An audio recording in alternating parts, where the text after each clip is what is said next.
Hi guys, so today what I decided I was going to talk about was dry needling. So I'm going to kind of run you through like what the needle packaging is like, the needles themselves, and what I do with them basically as soon as I'm disposing with them basically. So basically, first of all, they come in a box like this. So I don't know if you can see that there. These are basically acupuncture needles. Don't stick them in your hand like that, don't worry. And then they come in packs like this. So they are disposable, they're clean needles. They have basically come straight from the pack and are sterile. So it says that sterile. I don't know if you can see that either. Sterile disposable acupuncture needles.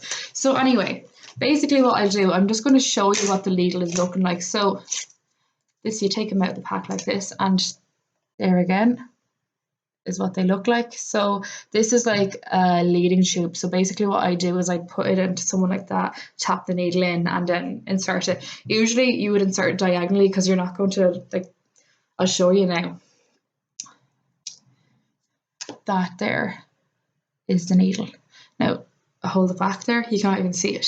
So they're quite fine. They say they're about the same weight as a length of hair. Now I'm not going to insert this. I was going to originally insert this into me, but I just was afraid that that might not be allowed on Facebook or any social network. It might be inappropriate. So I just didn't want that to happen. I didn't want any trouble. So I just said, sorry, I'm putting this back in now.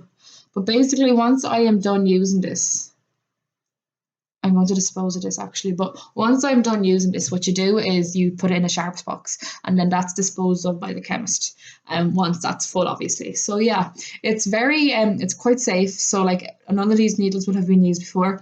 They are disposed of straight away, and then as well on top of that, it's not like they're quite small, so they're not big monstrous needles. They're quite not like they're quite effective. What you do is you kind of stick them in. Usually, you'd stick them in like that way. So they kind of go in obliquely so that you kind of go for a length in muscle rather than depth in muscle, more so because like particularly like if you're doing tennis elbow, like the muscles aren't, well, on me anyway, they're not that big.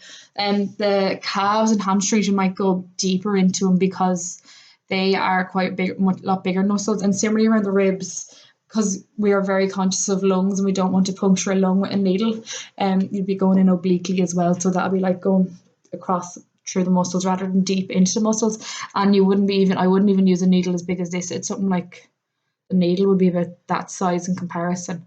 So it's unlikely that I would puncture in a lung anyway, but still you go in obliquely, you don't go straight in. So it is quite safe. It's very effective. It can help with muscle tightness. I find it great for hamstring pain, calf pain, shoulder pain. I think I said shoulder pain. Neck pain actually is quite good for.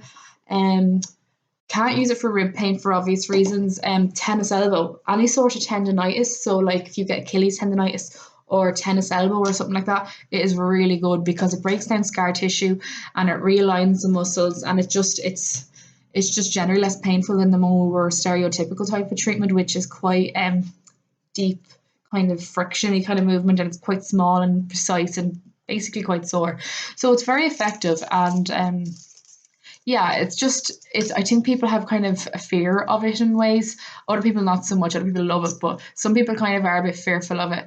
And what you do once the needle is in you, the most that's done, it's left sitting in you for about 10 minutes maybe. And what the most I'll be doing is twisting it.